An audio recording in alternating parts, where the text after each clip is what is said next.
जाता, क्योंकि ज्ञान मार्ग पर जब कोई चलता है तो एक साधन करता है, वो है अंतःकरण निवृत्ति।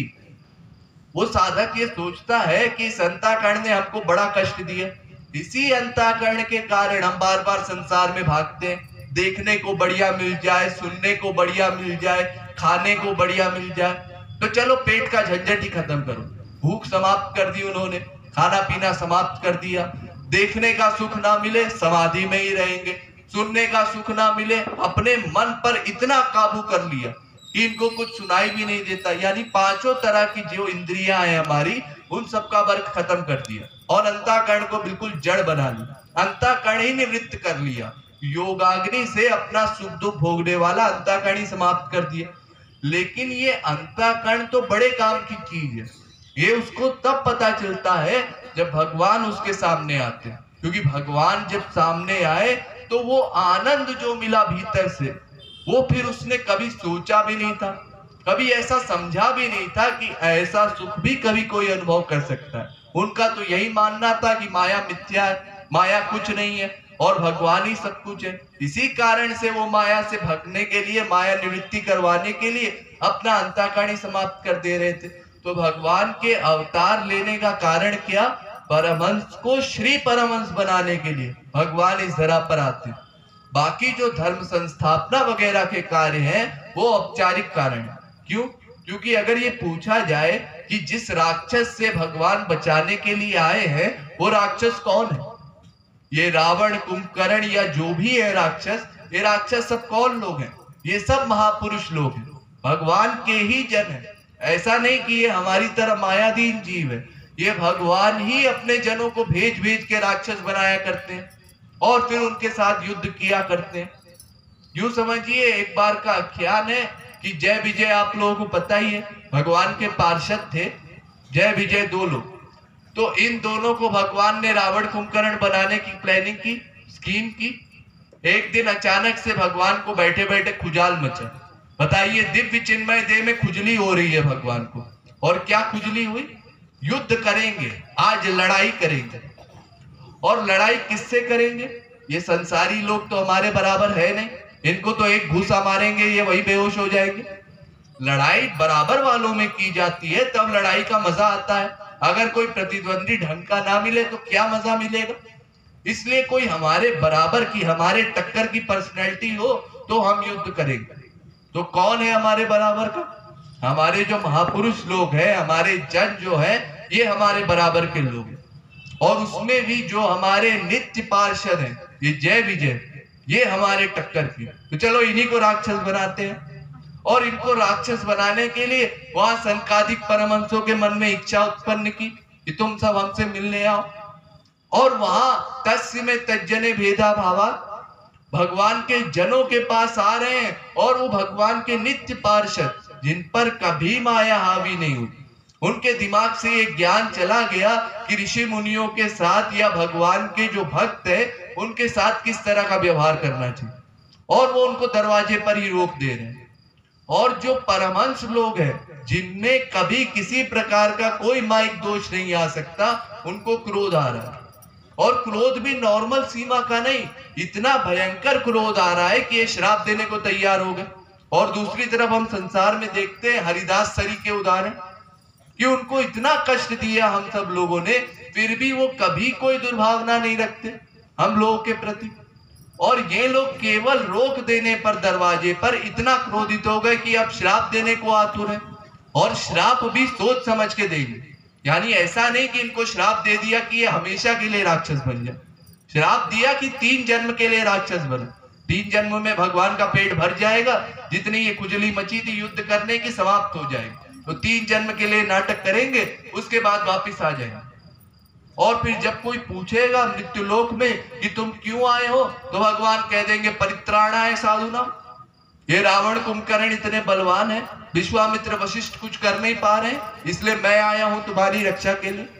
वरना अगर ऐसे बिना बहाने के आ जाएंगे, बिना बताए आ जाएंगे, तो फिर हम संसारी लोग प्रश्न करेंगे कि क्यों भाई, अगर तुम भगवान लोग ऐसे आ सकते हो बिना परमिशन लिए, तो हमको भी अपने लोक में आने की परमिशन दो।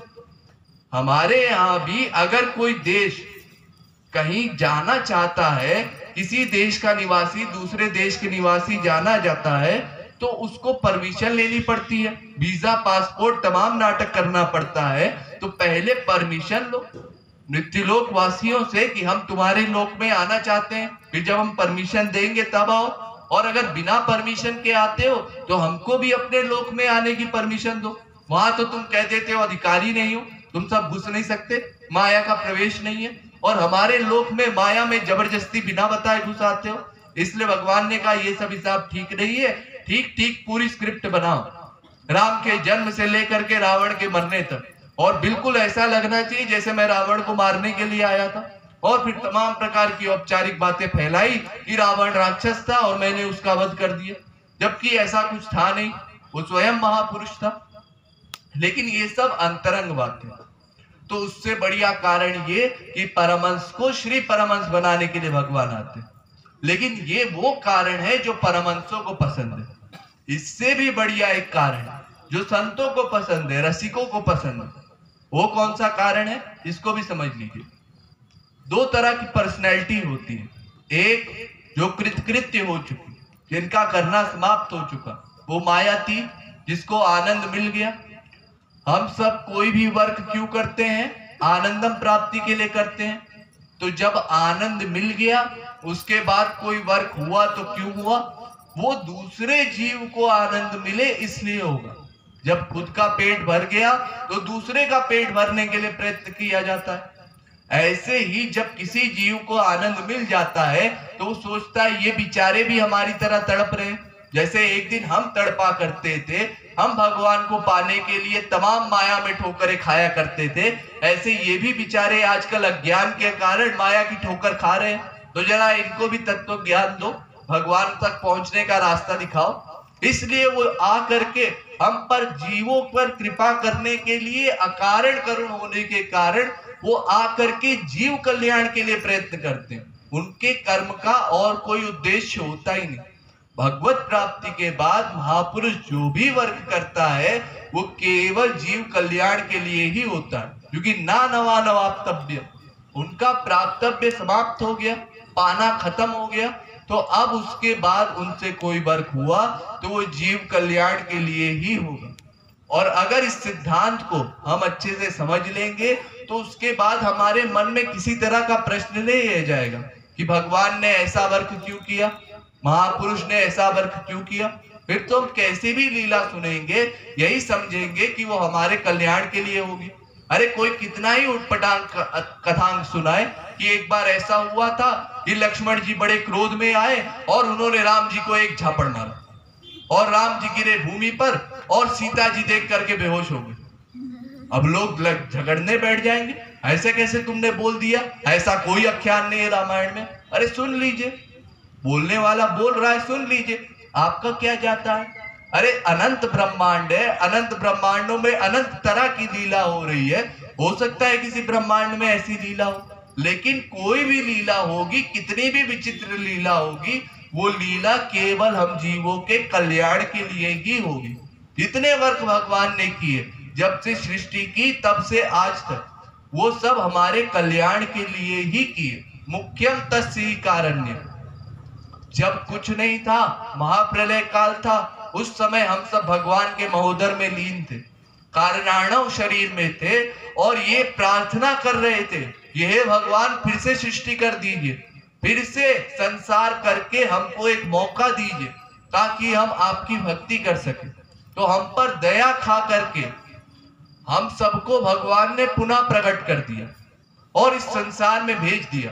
अब की बार गड़बड़ नहीं करना, फिर से मौका दे रहा हूं और मनुष्य शरीर दिया। कबहु करी करुणा नर देही, देत ईश बिनु हेतु सनेही। कृपा करके हम सबको मानव शरीर दिया।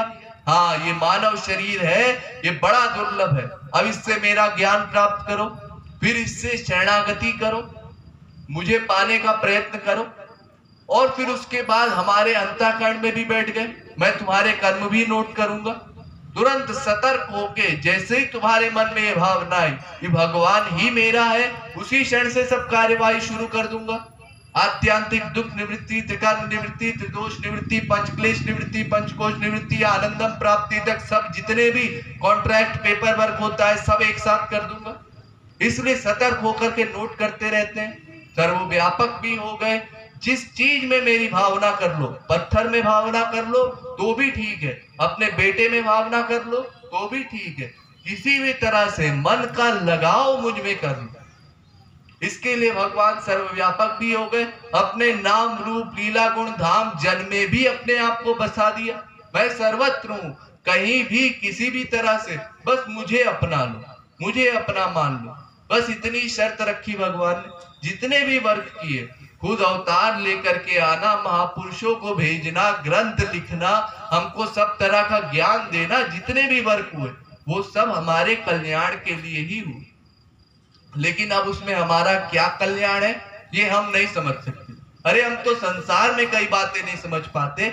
जैसे पहले लोग बोला करते थे, एक समय जब पुराने समय में कोई आविष्कार नहीं हुए थे और तब कोई ऐसी बातें बोलता था कि पहले हम हवा में उड़ेंगे तो लोग समझते थे ये बेवकूफ है। आजकल फ्लाइट वगैरह उड़ती है, हमको आम चीज लगती है। या कोई पॉलिटिशियन आता है, कोई स्कीम बताता है, तो जब हम उसकी बात सुनते हैं तो हमको अटपटा सा लगता है, ये क्या बेकार में बोले जा रहा है। लेकिन जब वो स्कीम अप्लाई होती है और फायदा होता है तब सब लोग कहते हैं हाँ इसने बिल्कुल सही बात बोली, बिल्कुल करेक्ट बात बोली। अब देखो कितना फायदा हो रहा है। तो जिस चीज का ज्ञान हमको नहीं है हम समझ लेते हैं कि ये बेकार है, ये किसी काम की नहीं। अरे मान लीजिए अगर कोई क्लासिकल म्यूजिक बोलने वाला, क्लासिकल गाने वाला आकर के आपके सामने बैठ जाए, अब आप समझ तो पाएंगे नहीं कि ये जो सुर गा रहा है इसमें कितनी बारीकता है, कितनी मेहनत लगती है। उस सब में आपको मजा नहीं आएगा, नॉर्मल पब्लिक उसमें विभोर नहीं होती। और वहीं डीजे लगा दिया जाए, ऐसे ही उत्सव किया जाए तो उसमें सब विभोर होकर के नाचते हैं, क्योंकि उसमें आनंद मिलता है, उसको मन आसानी से ग्रहण कर लेता है। ऐसे ही जो बातें हम समझ लेते हैं उसको सोचते हैं कि ये ठीक है, और जो नहीं समझ पाते उसको सोचते हैं ये गलत है। तो भगवान ने अवतार क्यों लिया ये सबके समझने की बात नहीं, लेकिन इतना आप अवश्य समझ सकते हैं कि उनका कोई भी अवतार हो, कोई भी उसमें लीला हो, उस लीला का एक ही उद्देश्य है, वो है जीव कल्याण, और कोई उद्देश्य उनका है ही नहीं। और अगर आप सोचे कि ये केवल मेरा प्राइवेट उत्तर है तो ऐसा नहीं है। वेदों में, पुराणों में, भागवत में सब जगह ये लिखा गया, नृणाम निःश्रेयसार्थाय व्यक्तिर भगवतो नृपा अव्ययस्य प्रमेयस्य निर्गुणस्य गुणात्मना अनुग्रहाय रूपाणां मानुषी देहमासुता भजते तादीशी क्रीडा यासु तत्त्वरोधते भजते श्रीकृष्य मानामं भविष्या काम कर्म भी श्रवणस्य मरणाधारिणी करिष्यन्ति निति केचन। भागवत के 10वें स्कंद के 29वें अध्याय का 14वां श्लोक इत्यादि। तो भगवान ने अवतार इसीलिए लिया कि हम सब पर कृपा कर सके। फिर आप लोग कहेंगे क्या कृपा की भगवान ने, हमारे बीच आकर के रहते हैं और सब तरह के माइक कार्य करते हैं, वहां सर्व समर्थ भगवान असमर्थ बन जाते हैं और ऐसी ऐसी लीला करते हैं कि इनको देख करके सरस्वती बृहस्पति का दिमाग खराब हो जाता है, कोई समझ ही नहीं पाता कि ये भगवान है। अक्सर महापुरुष और भगवान जब हमारे संसार में आते हैं तो अपने आप को प्रकट नहीं करते। ये तो बहुत कम बार ऐसा होता है कि वो प्रत्यक्ष हो जाता है, ये भगवान है, ये महापुरुष है। नहीं तो अक्सर उनके जो कर्म होते हैं, उनके जो कार्य होते हैं, उनकी लीला होती है, उसको देख करके बड़े बड़े लोग नहीं समझ पाते। भगवान राम की कितने कार्य मैंने आपको बताया। एक लीला भगवान राम करते हैं बादलों से डरने की, घन घमंड नभ गरजत घोरा प्रियाहीन डर पत मन मोरा। अब हमने ऐसी बात सुनी, ऐसे किसी व्यक्ति को देखा तो देख करके क्या ये मानेंगे ये भगवान है? अरे कोई हो, अरे मान लीजिए मैं ही आपके सामने 10-12 दिन से, 13 दिन से, 14 दिन से लेक्चर दे रहा हूं तो आप समझते हैं कि हाँ कोई योग्य व्यक्ति है, इसको कुछ थोड़ा बहुत ज्ञान है, तो जो बोल रहा है ठीक बोल रहा है। लेकिन अगर मैं पहले दिन आ करके ऐडी बैडी यहाँ वहां की बातें करता कि अरे मैं राहुल किला आया और मेरे साथ ऐसा हुआ और इतनी ठंडी थी, ऐसा है वैसा है, तो आप सब उठ के चल देते। क्योंकि हम सब लोग कार्य को देखते हैं, भीतर की योग्यता तो हम जानते नहीं, हम सब सर्वज्ञ तो है नहीं। तो हम देखते हैं कि वो व्यक्ति कैसा व्यवहार करता है, कैसी बातें करता है, और भगवान की बातें देख करके, भगवान के व्यवहार देख करके सरस्वती बृहस्पति का दिमाग खराब हो जाता है। तो नर पामर कर कैतिक बात, साधारण जीव की बात कौन करे, उसका दिमाग तो नेचुरल खराब होगा। खिद्यति धीर विदामी, राम देख सुनि चरित तुम्हारे, जड़ मोह बुद्धि होई सुहारे। बड़े बड़े लोगों का दिमाग खराब हो जाता है। तो ये बात ठीक है कि जब भगवान आते हैं तो अक्सर लोग उनको नहीं पहचान पाते, और उनके जाने के बाद फिर हरे राम हरे कृष्ण कीर्तन होता है।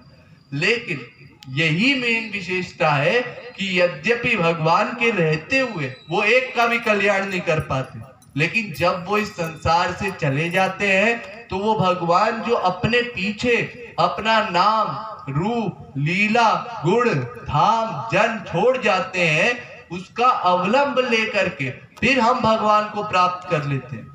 यहां तक कि इतना घोर पापात्मा जीव जो राम बोल भी नहीं सकता, वो भी भगवान की प्राप्ति कर लेता है। कैसे कर लेता है? केवल भगवान के नाम के भरोसे।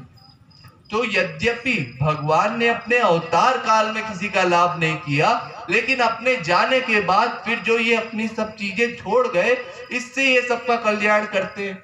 और अगर सगुण साकार भगवान का अवतार नहीं होता तो निराकार ब्रह्म की बातें भी किताब में पड़ी रह जाती, वो फिर किसी के काम नहीं आती। किसी को निराकार ब्रह्म की प्राप्ति भी नहीं हो सकती। क्यों? क्योंकि शंकराचार्य जी लिखते हैं, क्या लिखते हैं? शुद्ध्यति हीनांतरात्मा कृष्ण पदा भोज भक्ति मृते। बिना श्री कृष्ण भक्ति के अंतःकरण शुद्धि नहीं होगी, और बिना अंतःकरण शुद्धि के कोई जीव मेरे पास मत आना। मैं किसी को कुछ नहीं बताऊंगा, कोई उपदेश नहीं दूंगा जब तक तुम्हारा अंतःकरण शुद्ध नहीं होगा। और अंतःकरण शुद्ध कैसे होगा? वो श्री कृष्ण भक्ति से होगा। मोक्ष कारण सामग्राम भक्ति रेव गरीयसी। तो अगर सगुण साकार भगवान का अवतार नहीं होता, श्री कृष्ण हमारे बीच नहीं आते, और संत नहीं लिखते कि श्री कृष्ण का स्वरूप कैसा है, तो हम क्या ध्यान करते? श्री कृष्ण में हमारी आसक्ति कैसे होती? तो भगवान ने अवतार लेकर के हम सब पर यही कृपा की कि हमको ध्यान करने के लिए एक आधार दे दिया। ये अच्छा, ऐसा तुम ध्यान करो। फिर उनके जनों ने, उनके संतों ने उनके जाने के बाद उनकी महिमा का वर्णन किया, उनके रूप का वर्णन किया, उनके गुणों का वर्णन किया। उस वर्णन को सुन करके हमारे हृदय में प्रभाव पड़ा, उनको देख करके नहीं पड़ा। क्यों नहीं पड़ा? क्योंकि उस समय हम अधिकारी नहीं थे, और हमने अपना माइक प्रकाश उन पर फेंका और उनको माइक ही जाना। उनकी दिव्यता हमको महसूस नहीं हुई। ये तो कुछ ही जीवों को हुई। ये जो दंडकारण्य के ऋषि मुनि थे और जनक वगैरह थे, ये सब विरक्त थे, अधिकारी थे, इसलिए इनको कुछ भगवत तत्व महसूस हुआ, नहीं तो सबको नहीं हुआ। क्यों नहीं हुआ सबको? क्योंकि सब अधिकारी नहीं है ना। चिदानंदमय देह तुम्हारी, विगत विकार जाने अधिकारी। सब लोग नहीं जान सकते, इसीलिए ये भी लिखा गया वेदों में कि दो ही तरह के लोग भगवान को प्राप्त कर सकते हैं। वो कौन है? यस्य मूढ़तमो लोके यस्य बुद्धे परंगता, ताप भव सुख में देते क्लिश्यत स्वयं करितो यना। या तो वो इतना मूर्ख हो कि जो गुरु बोले मान लिया, यानी बिल्कुल भोले बच्चे जैसा उसका व्यवहार हो। गुरु जी ने बोला ऐसा करना है, अपनी बुद्धि का वर्ग बंद। जैसे वाल्मीकि का आख्यान है, वाल्मीकि को जब नारद जी ने उपदेश दिया कि तुम मरा मरा का जाप करो, तो फिर वाल्मीकि ने कोई प्रश्न नहीं किया, ये नहीं पूछा कि मैं मरा का जाप क्यों करूं। अरे राम बोलते नहीं बनता तो कोई और नाम बता दीजिए भगवान का, ये मरा क्यों बोलूं मैं? बुद्धि का वर्ग ही बंद है। जो गुरु जी ने बोला ठीक है, ये कब तक मैं मरा मरा का जाप करूं? आप पता नहीं आए ना आए, हमको बोल के चले गए कि मरा मरा का जाप करो। एक दिन बीता, 2 दिन बीता, अब हमारे मन में शंका होने लगी, गुरुजी कहीं बेवकूफ बना के तो नहीं चले गए। लेकिन कोई विचार ऐसा आया ही नहीं वाल्मीकि के मन में। इतनी शरणागति थी उसकी कि उसके मन में कोई प्रश्न नहीं आया। तो ऐसे ही हमारा भोले बच्चे जैसा व्यवहार हो, पूर्ण शरणागति हो, मूर्ख हो बिल्कुल, तब हमारी भगवत प्राप्ति हो सकती है। वरना इतने बड़े बुद्धिमान हो कि शास्त्रों वेदों को पढ़ करके ये अर्थ निकाल ले कि बड़ी बड़ी विद्वत्ता की बातों में कुछ नहीं है, इसको साइड में रख करके फिर केवल ईश्वर भक्ति करें। महाप्रभु जी इतने बड़े विद्वान थे कि पहले शास्त्रार्थ में किसी को भी हरा देते थे, फिर उसके बाद जब भगवान में प्रेम बढ़ा तो सब शास्त्र किनारे कर दिया, सब तरह की उन्होंने वैदिक भक्ति को हटा दिया और केवल श्री कृष्ण भक्ति किया। फिर वैदिक रीति को महत्व नहीं दिया उन्होंने। ऐसे ही या तो हम इतने बड़े विद्वान हो जाएं कि शास्त्र वेदों को पढ़ करके उसको हटा दे, बिल्कुल समझ ले कि इसका कोई मतलब नहीं है, केवल श्री कृष्ण भक्ति का ही मतलब है। या तो इतने बड़े मूर्ख हो कि हमको तो कुछ पता नहीं है, जैसा गुरु जी बोलेंगे वैसा हम कर लेंगे। इसमें अधिक हमारे यहाँ मूर्ख लोग हुए जिन्होंने भगवत प्राप्ति की। विद्वान लोग तो उंगलियों पर हुए, जैसा कि मैंने आपको बताया ही था। ये जो थोड़े से जगत गुरु हैं और 2-4 और आप नाम जानते होंगे। इसके अलावा अधिकतम जो लोग हुए ये ऐसे ही थे। कोई उड़िया बोलता था, कोई बंगाली बोलता है, कोई मद्रासी बोलता है, कोई पंजाबी बोलता है। ऐसे कम नॉलेज वाले लोग, कम जानने वाले लोग, ये फिर भगवान में अपने आप मन की आसक्ति करने के कारण भगवान को प्राप्त कर लेते थे।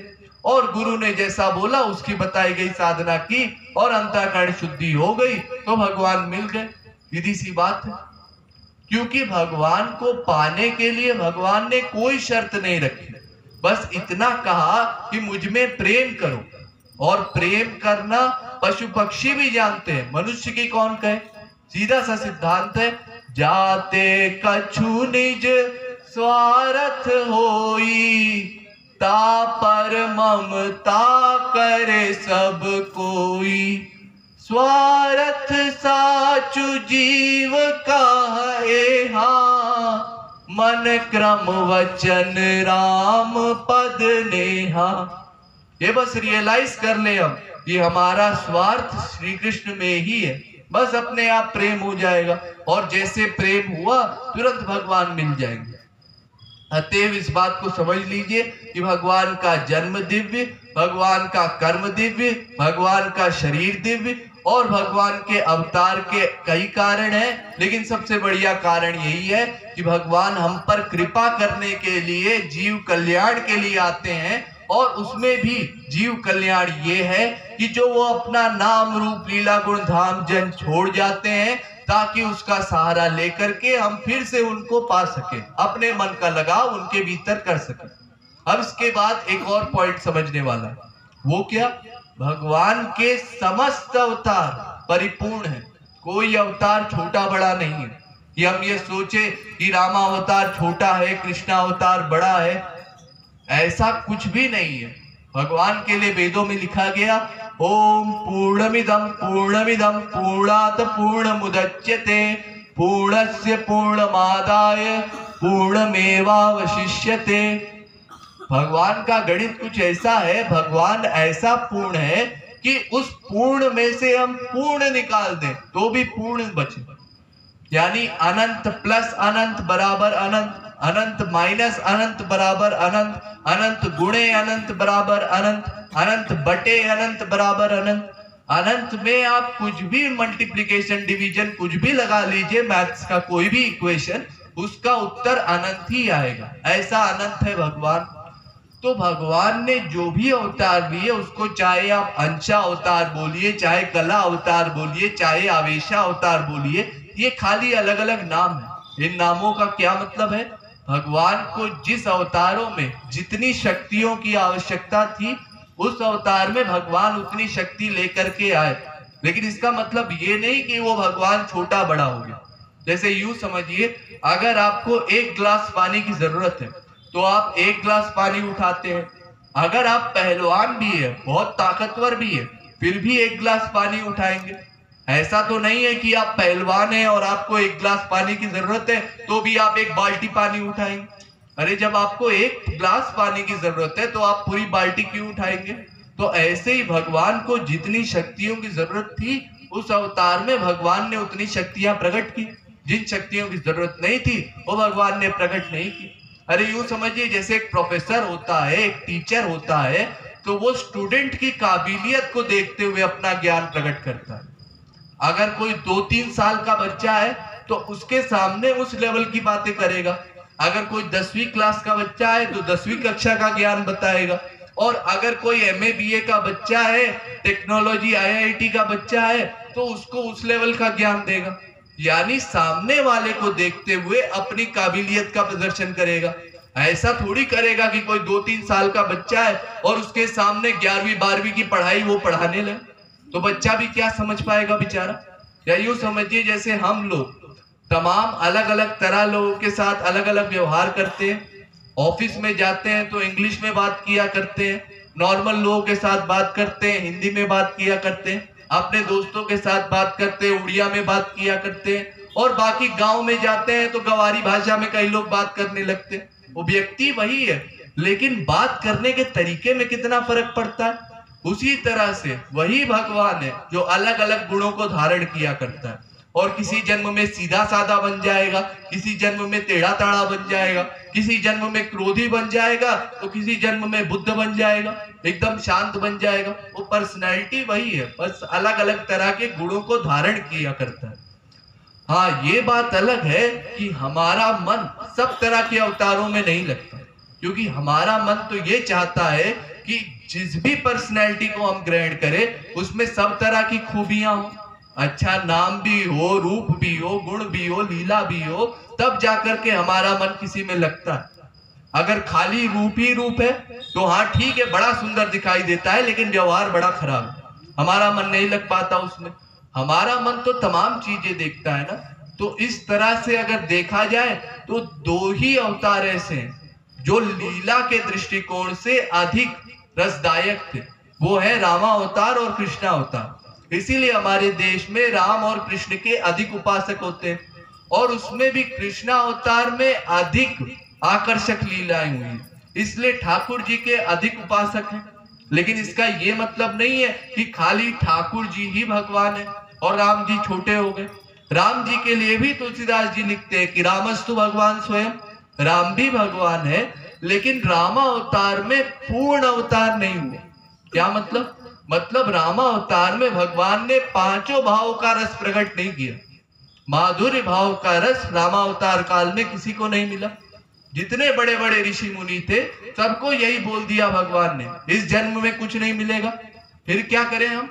द्वापरान्ते करिष्यामि भवती नाम मनोरथम, गर्ग संगीता 4थे अध्याय का 37वां श्लोक, पहले से भविष्यवाणी कर दी। द्वापर में तुम लोग आना गोपी शरीर धारण करके, उस समय तुमको वो रस मिलेगा जो तुम चाहते हो। यहाँ पतिवती की बात की तो फिर उसके बाद मैं जिम्मेदार नहीं, यानी इस जन्म में कुछ नहीं मिलेगा, उसी जन्म में सब कुछ मिलेगा तुम्हें। फिर उसके बाद लिखा पुरा महर्षि यस्य सर्वे दंडकारण्यवासिना ते सर्वे स्त्रीत्वापन्ना तुबद भूताश्च गोकुले। गोकुल में सब लोग आना, वहां मैं नंद का लड़का बन करके आऊंगा, तो वहां सबको वो रस मिलेगा। इस अवतार में कुछ नहीं मिलेगा, इस अवतार में मैं मर्यादा पुरुषोत्तम। तो जितने दंडकारण्य के ऋषि मुनि थे, जनकपुर की दासियां थी, सहचरियां थी जानकी की, जितने अयोध्यावासी थे, जो जो अधिकारी जीव थे, वो सब पहुंच गए कृष्ण अवतार में गोपी शरीर धारण करके। इसीलिए कोई भी इष्ट देव हो हमारे, हमको श्री कृष्ण को अपना इष्ट देव मान लेना है, और जो भी इष्ट देव है उनको श्री कृष्ण का स्वरूप मान लेना है, और श्री कृष्ण को इष्ट देव मान करके साधना अपनी आगे बढ़ानी। फिर कुछ लोग कहेंगे अजी हम तो शंकर जी को मानते थे, हम राम जी को मानते थे, अब अचानक से ठाकुर जी का ध्यान करते हैं तो बड़ा अजीब लगता है, ऐसा लगता है इष्ट देव चेंज हो गए। तो ये अपने मन से बात बिल्कुल निकाल दीजिए कि ठाकुर जी में और आपके इष्ट देव में कोई भेद है। यूं समझिए जैसे अगर आपके घर में जो पति बैठा रहता है, वो पति जो ऑफिस में सूट पैंट पहन के जाता है, सज धज के जाता है, जब वही पति घर में ट्राउजर पहन के बैठता है, तो क्या आप ऐसा सोचते हैं हमारा पति बदल गया? या वही पत्नी जो साड़ी वाड़ी पहन के सज धज के मेकअप वेकअप करके बाहर निकलती है, अगर वो गाउन में लेटी हो कमरे में, तो क्या कोई पति ऐसा सोचता है मेरी पत्नी चेंज हो गई? ऐसा कोई नहीं सोचता। ये कपड़े को देख करके आदमी कभी ऐसा नहीं सोचेगा कि वो व्यक्ति बदल गया। ऐसे ही भगवान ये कपड़े की तरह शरीर धारण किया करते हैं और हर शरीर में अलग अलग तरह के गुण धारण किया करते हैं। तो उसमें हमको ये नहीं सोचना है कि हमारे इष्ट देव बदल गए। अरे सब तो वही चले आ रहे हैं, जो रामावतार में थे वो सब कृष्ण अवतार में आ गए। वही राम श्री कृष्ण बने, उनके दूसरे भाई लक्ष्मण वो बलराम बने, फिर भरत वो प्रद्युम्न बने, शत्रुघ्न अनिरुद्ध बने। सब उसी प्रकार से भानुमति का पिटारा चला आ रहा है।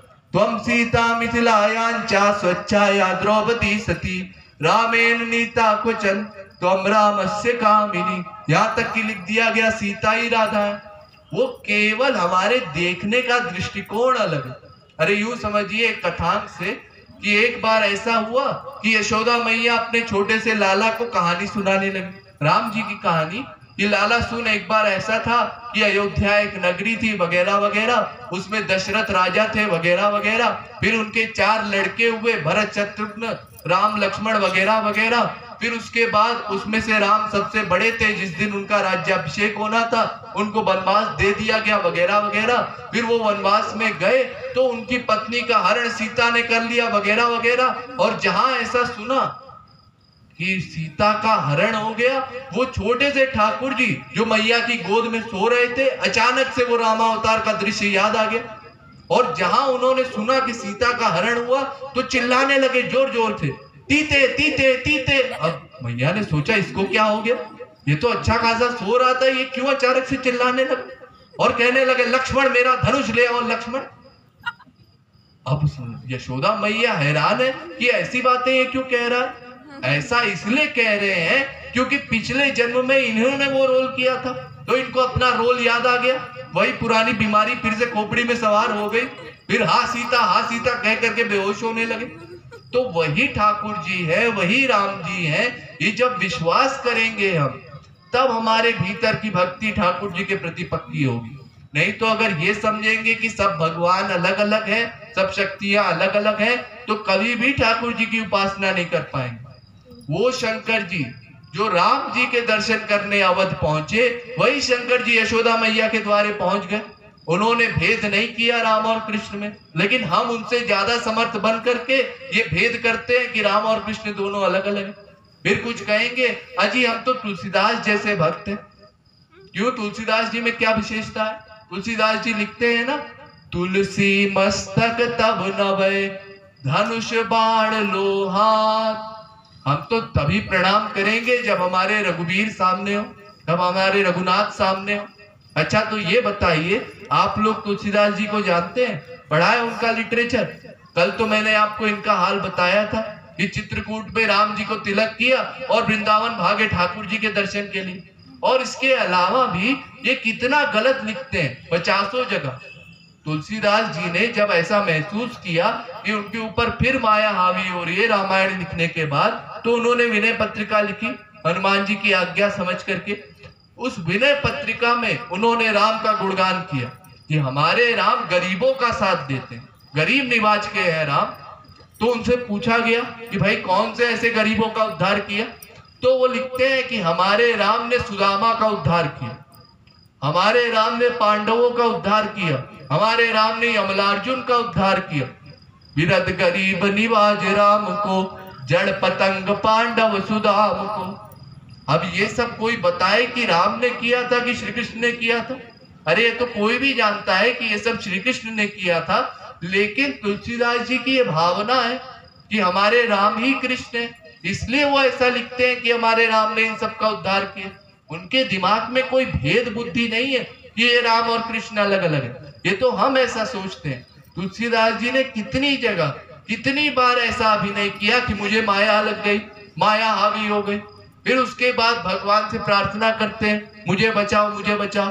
जब भगवान नहीं सुनते तो अपनी माता से, जानकी से प्रार्थना करते हैं, कबहू का अंग हरि अवसर पाई, मोरी हूँ सुधि जाई री, कछु करुण कथा चलाई, सुनत राम कृपाल के, मोह भी की मोह बन जाई। ऐसे तमाम जगह उन्होंने नाटक किया, लेकिन एक जगह उन्होंने कोई नाटक नहीं किया। एक जगह उन्होंने साफ साफ माया को चैलेंज किया। लिखते हैं अब मैं तो ही जाने हूँ संसार। ऐ संसार, अब मैं तुझे जान गया, अब तेरी माया मुझ पर हावी नहीं हो सकती। बांधी न सकई मोह हरि केवल, प्रगट कपट आगार। अब मैं तो ही जाने हूँ संसार। ये माया को चैलेंज कर रहे हैं। किसके भरोसे चैलेंज कर रहे हैं? राम जी के भरोसे चैलेंज कर रहे होंगे। फिर आगे लिखते हैं, सहित सहायता बसु शठ जेहि, सहित सहायता बसु शठ जेहि, हृदय नंद कुमार। अब मैं तो ही जाने हूँ संसार। अब मैं तो ही जाने हूँ संसार। ऐ माया, तू उसके हृदय में निवास कर जिसके हृदय में नंद कुमार नहीं रहते। मेरे हृदय में नंद कुमार रहते हैं, इसलिए यहाँ तेरी दाल नहीं गलने वाली। अब कोई नंद कुमार का अर्थ करे, यहाँ तो सीधा सीधा बाप का नाम लिख दिया गया, नंद महाराज का ही नाम लिख दिया गया। तो इसका मतलब तुलसीदास जी ये विश्वास रखते हैं कि राम ही कृष्ण है और कृष्ण ही राम है। वो दोनों में फर्क नहीं मानते। ये तो हम सोचते हैं दोनों में फर्क है। जो जामवंत राम जी का साथ देने पहुंचे, उन्हीं जामवंत ने अपनी कन्या का, जामवती का हाथ ठाकुर जी के हाथ में दे दिया। जितने लोग हैं, हनुमान जी ठाकुर जी की सेवा में भी उसी प्रकार पहुंच गए जिस तरह से राम जी की सेवा में जाते थे। और यहाँ तक कि शूर्पणखा, वो नक्कटी कनकटी शूर्पणखा भी कुब्जा के रूप में आई श्री कृष्ण के सामने। और श्री कृष्ण के सामने आकर के फिर उसने प्रश्न किया कि भाई मेरी ऐसी दशा क्यों कर दी तुमने? कि भगवान ने पिछले जन्म में नाक कान कटवा दिए थे ना, इसलिए इस जन्म में कुरूप हो गई थी। तो इसलिए वो प्रश्न करने आई कि भाई मेरी ऐसी दशा हो गई, तुमने तो मेरा ध्यान ही नहीं किया, नाक कान काट दिए मेरे, बस उसके बाद छोड़ दिया मुझे। क्या अपराध किया था मैंने? यही अपराध किया था ना कि तुमको पति रूप में चाहता। शूर्पणखा ने राम को देखा और देख करके ये सोचा कि काश राम मुझे मिल जाए पति स्वरूप में। अगर ये अपराध है तो यही अपराध तो दंडकारण्य के ऋषि मुनियों ने भी किया था, उनके भी नाक कान काट देते। फिर उनको क्यों वरदान दिया? और जब उनको वरदान दिया तो हमको भी वरदान दे देते। फिर हमको नाक कान काट करके कुरूप क्यों बनाया, कुब्जा बना दिया? अब हमको इतनी मेहनत पड़ती है, इतना लोग हमारा मजाक उड़ाते हैं। और अगर वो शूर्पणखा अधिकारी नहीं होती तो उसको राम सुंदर भी दिखाई नहीं पड़ते। सबको भगवान अपने अधिकार के अनुसार दिखाई पड़ते हैं ना। जाकी रही भावना जैसी, प्रभु मूरत देखी तिन तैसी। तो अगर उसकी भावना ठीक नहीं होती तो उसकी राम में आसक्ति भी नहीं होती। राम में आसक्ति होने का मतलब वो अधिकारी थी, राम को देख करके उसका मन मान गया। वो तो स्वर्ग में तमाम देवताओं को दिखाई थी, कामदेव को भी देखा था उसने। रावण ने कह दिया था तू मेरी बहन है, तू जिसके साथ बोलेगी मैं शादी करवा दूंगा। किसके साथ शादी करवा? सूर्य के साथ, इंद्र के साथ, कामदेव के साथ। उसने कहा नहीं नहीं, कोई हमारे लायक नहीं। लेकिन राम जी को देख करके उसने कहा हाँ, राम जी को देख करके हमारा मन मानता है। तो यानी वो लायक रही होगी तभी तो उसका मन माना होगा। इसलिए राम जी ने भी एडमिट किया, ठाकुर जी ने भी एडमिट किया, और फिर उसके बाद उसको परम सुंदरी बना दिया उर्वशी मेनका के आगे। और फिर उससे कहा कि तुम अपनी साधना ठीक ठीक करो, तब मैं तुम्हारी कुटिया में आऊंगा। और बाद में उसको भी माधुर्य रस प्रदान किया ठाकुर जी ने, कुब्जा को भी अपना लिया। अतएव भगवान के समस्त अवतार परिपूर्ण है, कोई भी अवतार छोटा बड़ा नहीं है। ये नामा अपराध है भगवान के अवतारों में छोटे बड़े की भावना रखना। भगवान में किसी में भी, भगवान के नाम में, रूप में, गुण में, लीला में, धाम में, जन में कोई भेद नहीं है, ये सब एक ही है। ऐसी भावना हमको रखनी है। अगर हम भगवान में और उनके नाम रूप लीला गुण धाम में फर्क समझते हैं तो हम नामापराध कमाते हैं, और नामापराध सर्वोच्च अपराध है। मैंने आपको पहले भी बताया था 5 महापाप होते हैं, उनसे बड़ा अपराध है नामापराध। इसलिए इससे हमको बचना चाहिए। और अगर कहीं हम ऐसा देखें कि कहीं ऐसा भेद किया जाता है, कहीं ऐसा बोला जाता है, तो ये समझ ले कि वो या तो परीक्षा है या तो संतों का मजाक है, विनोद है। संत लोग कई बातें मजाक में किया करते हैं, जैसे हम लोग मजाक किया करते हैं ना, ऐसे संत लोग भी मजाक किया करते हैं। जैसे यूं समझिए, एक कथांक है कि एक बार मियाँ बीवी साथ में बैठे थे, तो दोनों साथ में बैठे हुए थे और अचानक से एक कुत्ता पति के बगल में आकर के बैठ गया। तो पति बोलता है कि ये साला रोज आकर के बैठ जाता है, और घर में साला पड़ा हुआ है, यानी पत्नी का भाई 3 दिन से पड़ा हुआ है, उसको टॉन्ट मार रहा है, ये साला रोज आकर के यहीं बैठ जाता है।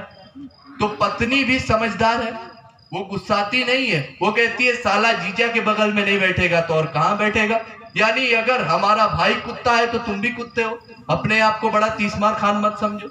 तो ये विनोद है, मजाक है, इसको सब मजाक के रूप में लेते हैं, दांत दिखा देते हैं, कोई केस नहीं करता कोर्ट में जाके कि इसने ऐसा ऐसा कह दिया।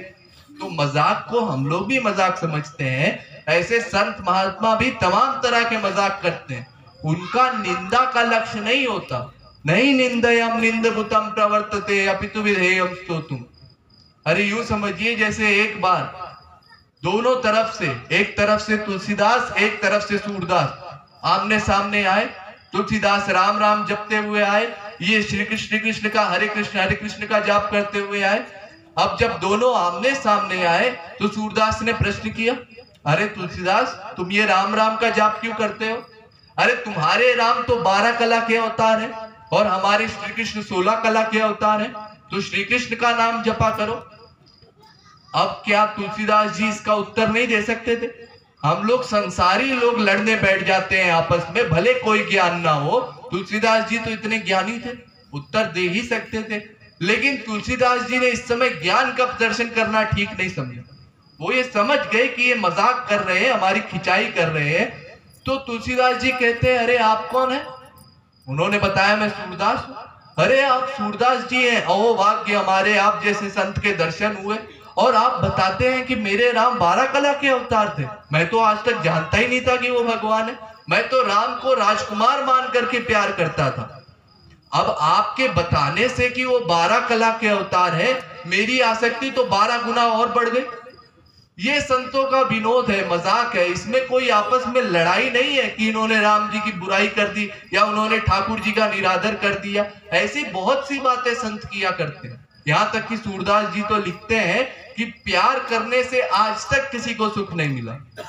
प्रीति करी काहू सुख न लयो, अली सुत प्रीति करी जल सुत सो, संपत्ति हाथ गयो प्रीति करी काहू सुख न लयो, प्रीति पतंग करी दीपक सो, आपुन देह जयो प्रीति करी काहू सुख न लयो, सारंग प्रीति करी जुनाद सो, सन्मुख बान सयो प्रीति करी काहू सुख न लयो, हो जो प्रीति करी माधव सो, जात न कछुक कयो प्रीति करी काहू सुख लयो, सूरदास प्रभु बिनु दुख दीनो, नैनन नीर भयो प्रीति करी काहू सुख न लयो। अर्थात प्यार करने से किसी को सुख नहीं मिला। एक पतंग, एक कीड़ा आंख के विषय से, देखने के विषय से प्यार करता है, उसका शरीर जल जाता है। एक हिरण आवाज से प्यार करता है, उसका शरीर भस्म हो जाता है, समाप्त हो जाता है, बाण सहने को मिलता है उसको। ऐसे ही हम भी भगवान से प्रेम करते हैं, लेकिन उस प्रेम में कुछ बोल नहीं पाते, कंठ कुंठित हो जाता है, शब्द नहीं मिल पाते, क्या बोले, भगवान सामने खड़े हैं, बस बिना मतलब को आंख से पानी गिरने लगता है, कोई शब्द नहीं बोल पाते, जबरदस्ती आंसू आते, जबकि भगवान कोई दुख नहीं देते। तो क्या फायदा प्रेम करने का? लेकिन ये कह कौन रहा है? स्वयं सूरदास जी। ये भी भगवान से प्रेम करते। जरा इनसे पूछो, तुम क्यों प्रेम करते हो? अगर दूसरे को मना करते हो कि भगवान से प्रेम मत करो, तो तुम क्यों प्रेम करते हो? तो इसलिए संत महात्माओं की प्रत्येक बात को वेदवाणी मान लेना, ये हमारी मूर्खता है। वो तमाम तरह की बातें किया करते हैं। हमको हर बात को सही नहीं मानना है। अरे कितने कितने शब्द महात्मा लोग बोला करते हैं। जैसे ठाकुर जी के लिए लिखा गया चौर जार शिखामणि, तमाम जगह आप लोगों ने सुना होगा ठाकुर जी चौर जार शिखामणि। ये चौर जार शिखामणि क्या होता है? चोर मतलब चोरी करने वाला, डकैती डालने वाला, और इनका नेता, गुंडों का नेता, लफंगों का नेता ये ठाकुर जी है। और जार मतलब पर स्त्रियों पर दृष्टि रखने वाला, पर स्त्रियों के साथ रहने वाला, और इनका शिखामणि, इनका नेता ये ठाकुर जी। जितने भी नाम है ठाकुर जी के सब ऐड़ा बैड़ा है। रणछोड़ नाम तो आप सबको पता ही होगा। हमारे संसार में अगर किसी व्यक्ति में कोई कमी होती है तो हम लोग छुपाया करते हैं, और भगवान की कमियां लोग जोर जोर से गाया करते हैं। द्वारिका में कीर्तन किया जाता है, हमारे राजा रणछोड़, हमारे राजा रणछोड़। यानी हमारे राजा इतने बड़े डरपोक थे कि जरासंध से ऐसा भागे कि भाग करके सीधा द्वारिका जा करके रुके, और सुदर्शन चक्र को लगा दिया ऊपर अपनी रक्षा के लिए। इतने डरपोक थे, पता नहीं जरासंध फिर से ना आ जाए, इसलिए सुदर्शन चक्र लगा रहे मेरी रक्षा करने के लिए। जितने भी नाम है भगवान के सब ऐड़े बैड़े। दामोदर ये ब्रह्म के पेट में रस्सी बंधी हो। ब्रजराज ये ब्रज के राजा है। तो अगर केवल ब्रज के राजा है तो उड़ीसा का राजा कौन है? बंबई का राजा कौन है? अरे वो सब जगह के राजा है, केवल एक ब्रज के राजा थोड़ी है। गोपाल यानी गायों को पालने वाला, तो गधा पाल कौन है? मनुष्य पाल कौन है? कुत्ता पाल कौन है? अरे भगवान सब तरह के जीवों का पालन करते हैं, केवल गायों का पालन नहीं करते। जितने नाम है, नंद कुमार ये नंद के लड़के हैं कि नंद के बाप हैं? अरे भगवान हम सबके बाप हैं, उनको नंद कुमार बोल करके छोटा क्यों करते हो? जितने नाम है भगवान के सब इसी तरह के। लेकिन ये नाम क्यों रखे गए हैं? जरा कोई पूछे ये माखन चोर वगैरह नाम क्यों रखे गए हैं? ये इसलिए रखे गए हैं कि ये भगवान की वो वाली झांकी, लीला वाली झांकी दर्शाते हैं। इसमें भगवान का ऐश्वर्य नहीं झलकता, और भक्ति मार्ग में ऐश्वर्य को बिल्कुल निकाल देना है। ऐश्वर्य पे ध्यान नहीं देना है। जहां जहां ऐश्वर्य आता है भक्त वो झांकी निकाल देते हैं, वो ऐश्वर्य की झांकी का ध्यान नहीं करते। जो झांकी ऐसी है जिसमें भगवान वाले रूप में भगवान है, श्री कृष्ण अपना भगवत्ता प्रदर्शन कर रहे हैं, वो झांकी भक्तों को प्रिय नहीं लगती। तो कौन सी झांकी प्रिय लगती है? वो झांकी प्रिय लगती है जहां सर्वसमर्थ भगवान असमर्थ बन जाते हैं, भक्त के बंधन में बंध जाते हैं। चाहे वो गोपियों की दास्ता करना हो, चाहे यशोदा मैया से डरना हो। जब यशोदा मैया उनके पीछे साटी लिए भागती थी और ठाकुर जी आगे आगे भागते थे और कहते थे, मारे मती मैया वचन भरवाई ले, गंगा की खवाई ले, चाहे जमुना की खवाई ले, चाहे क्षीर सागर में डुबकी लगाई ले, मारे मती मैया वचन भरवाई ले। ऐसे छोटे से ठाकुर जी मैया से जब याचना करते थे, उनसे माफी मांगते थे, उनसे मुक्ति मांगते थे, वो झांकी भक्तों को प्रिय लगती है। यानी भगवान की उस झांकी में प्रेम आता है जहां सर्वसमर्थ भगवान असमर्थ बन जाए। बाकी असुरों का वध कर रहे हैं, अपनी योग्यता का प्रदर्शन कर रहे हैं, उसमें कोई रस नहीं, उसमें तो भगवत्ता वाला स्वरूप है। ये उन लोगों को पसंद आता है जो भगवान को नहीं जानते, जिनका भगवान में प्रेम नहीं है। अतएव भगवान के समस्त अवतार परिपूर्ण है, और किसी भी अवतार में छोटे बड़े की भावना हमको नहीं करनी चाहिए। सूकरा अवतार के प्रत्येक रोए में भी वही रस है जो श्री कृष्ण के प्रत्येक रोम में। लेकिन ये बात ठीक है कि अगर हम सुअर का ध्यान करेंगे तो हमारे मन का अटैचमेंट नहीं हो पाएगा। अगर नरसिंह का ध्यान करेंगे तो डर जाएंगे, वो शेर का गरजता हुआ मुख, कैसे हमारा लगाव हो पाएगा? तो प्रेम होने के लिए हमारा मन जिसको स्वीकार कर ले उसको हमको स्वीकार कर लेना चाहिए।